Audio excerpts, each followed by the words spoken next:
every minute, 24 people around the world become refugees. By the time I end this talk with all of you today, 300 people will have joined the world's worst humanitarian crisis. Around this time last year, I was reading headlines about the refugee crisis. I was engaged in rhetoric by our then presidential elects as they discussed immigration reform and what it meant to be a refugee in America. And I quickly discovered that the fate of millions of people was being determined by a select few. I saw pictures of children being washed up on shores. And I learned that 13 migrants died a day trying to cross bodies of water in order to escape war and poverty. As a 21-year-old business student, I felt frustrated, but more importantly, I felt useless. I didn't know how to engage with this global community and this global issue. It didn't feel like it was enough to share a Facebook status or engage in conversations or find some money to donate. And I think that's a feeling that we all collectively feel often as we discover more and more awful things in the news and we're engaged in conversations of something that's occurring every single day. That's what the power of the internet has done. So for me, I kept thinking about this other 21-year-old girl in Syria, one who probably had the same dreams as I did, the same ambitions as I did, the same work ethic, the same talent, if not more. And I thought about what made us different. And I couldn't come up with anything except the fact that I was lucky and she wasn't. And that just seemed so fair, that there was no equity when it came to luck. But then I came across something that could only be described as an open door, because doors lead to opportunity. And that door was called the Hult Prize. The Hult Prize is a global challenge that asks students to create for-profit business models to solve the world's biggest problems. And this year's challenge was to restore the dignity of 1 million refugees by the year 2022 through a sustainable business model. The Hult Prize pushed students to engage in social entrepreneurship, and as the CEO of the organization, Ahmed Ashkar, often likes to say, it's a way and a field to do good and also do well. And the most exciting part was that the winner would win $1 million in investment money. Now, I didn't think I was going to win, but I thought that this was an exciting way to finally create action, to do something, to engage with the global community in a way that was beyond just social media. I was excited to maybe be a part of an opportunity where I could be taking any luck that was given to me and help make sure that it was given to someone else so that they could create value as well, so that there was a domino ripple effect. And that was what was exciting about the Hult Prize. Plus, it would be pretty cool if I could say I won $1 million.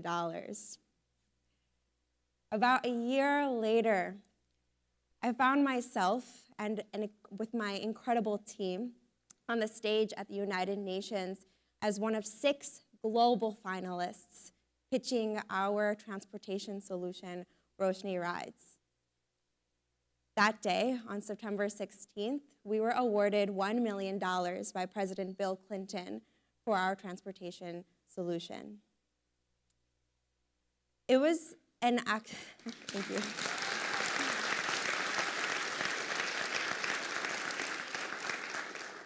But to get from that 21-year-old who was frustrated by the way the world worked to being a part of $1 million team was not a journey without its struggles, and that's what I want to talk to you about today. I learned a very important lesson in human connectivity and the way that that empowers people, not only in a team setting and as a social entrepreneur, but as us as global citizens and how we can engage in empathy and human connection to create a better world. I started this Hult Prize journey with 3 of some very important people to me, although when I first met them, I didn't feel that way about them at the time. Hanaa, Hasan, Moneeb, and I actually met 3 years ago in a financial management class when I obnoxiously asked them if they wanted to do a case study competition with me because I didn't have any other friends in the class who I thought would say yes. And that was the first time we really worked together as a team. We discovered 2 things very, very quickly. The first was that we were all very competitive people, and the second was that we really like to win. So we decided to do our first competition, and we were able to win, and then we engaged in another the year after. And then the 3rd year was when we really discussed this conversation about the Hult Prize. But when we read about the Hult Prize and wanted to engage in it, we learned some things, and that made them different from the case studies we had done before. First, it was bigger than anything we had ever entered. It was a 100,000 applicant pool, to be exact. We were not even a drop in the bucket. And second, it was something that was so much bigger than us, and it was a problem that we really cared about. These were people who felt like extended family to us. You know, all 4 of us are children of immigrants. Some of us are grandchildren of refugees. And it was a problem that we saw reflected in our own communities. We felt so connected to the refugees around the world who were struggling. They felt like family to us, even if we didn't know them. And so that's what made the Hult Prize so important. And so as I began to work on the Hult Prize with this team of incredible individuals, I learned something very quickly, that it's easy to want to go out and save the world and help these other people and be empathetic and sympathetic to their causes, but it doesn't work if you're not paying attention to your first inner circle first. We all learn about teamwork from preschool when you're trying to figure out what blocks to share, or to the college level when you're trying to figure out if you're going to be the student that does all of the work or not and engage on group me messages. Teamwork is a skill set that we all learn. But what we don't understand is how to identify human connectivity while you're working as a team.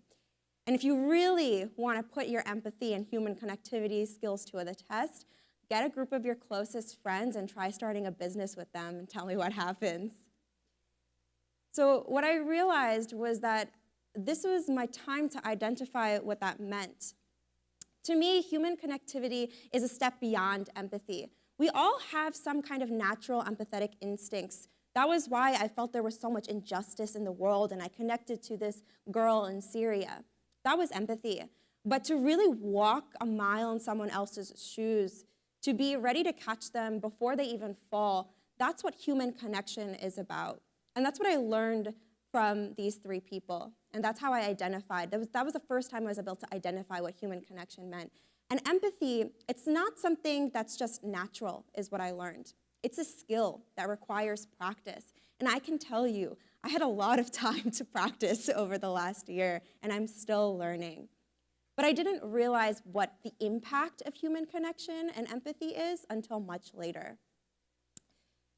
For us, we realized that we wanted to create a solution that connected refugees to resources.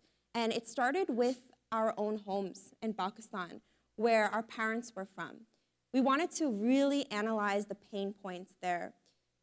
We saw that there was 40 million urbanized refugees in Pakistan, which was the largest host country to refugees in Asia. And it was shocking that there wasn't a lot of work being done there. So that's where we wanted to start. We came up with a solution called Roshni Rides. And for us, we wanted to connect the refugees we were engaging with in Pakistan to resources that they couldn't access before, opportunities that they couldn't access before. When you think of the refugee crisis, most people think that the hardest part, the most terrifying part is the actual fleeing, which it is. But we often forget about the much longer struggle that comes after, that limbo in between transit and resettlement. A lot of refugees come into camps or informal settlements thinking that they're only going to be there for a couple months. But on average, they end up staying there for 5 years or longer. They have to make a home out of something that has never felt like home.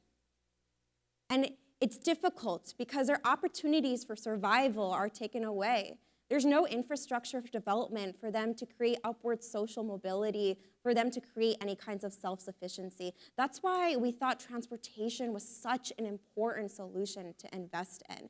It was a way to develop infrastructure and bring these refugees to the resources they needed so that they could help themselves. Our motto, or the word Roshni, means light in Urdu, which is the main language used in Pakistan. Light means many things to a lot of us. It's hope, it's joy, it's happiness. But for us, it was really about lightening, pun totally intended, the burdens of our customers, and how we could do that in ways that were both big and small. That's why our motto is to create brighter lives, one ride at a time. We decided to pilot in a small city called Orangi, or slum, called Orangi Town, Pakistan, which is home to about 2.5 million urbanized refugees. And while we were there, I learned some of the biggest lessons in my social entrepreneurship journey. We met a woman named Nasreen and her friends, where we were able to sit down on a focus group. And I realized that as I sat in her home, small, humble home that she shared with 3 other families on the ground, cross-legged in front of her, with an open courtyard in the back that they shared. They had one washing machine for all the families. The floor was a plastic mat. It was hot. It was in the month of Ramadan, where Muslims abstain from food and drink.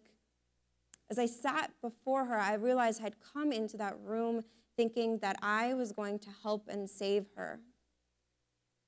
And I realized how incredibly wrong that was. That is not what human connectivity is about. That is not what empathy is about. I think that we are all on this earth with a purpose. Some of us figure out what that purpose is the minute we know how to speak. Others reflect on our deathbeds, but I think most of us figure it out on our journey. And what you'll learn is that your purpose can't be fulfilled alone. It requires intertwining and connecting and talking and discovering and learning with this global community that we have with us. And I learned sitting that day with Nasreen that my purpose was so clearly intertwined with hers, that I had so much to learn, not from institutions or prestigious programs, but from human beings, from just talking to others about their experiences.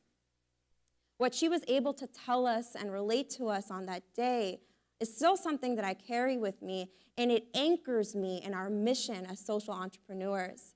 There's a lot of glamour around winning the Hult Prize. I've been able to do cool press releases and be on this stage and say I won $1 million, but none of that matters if you don't understand what your empathy is coming from. None of that matters if your mission to be a human connector, to connect with others, is not anchoring you. And this is why Nasreen was such an inspiration for us and the reason that we were able to win the Hult Prize.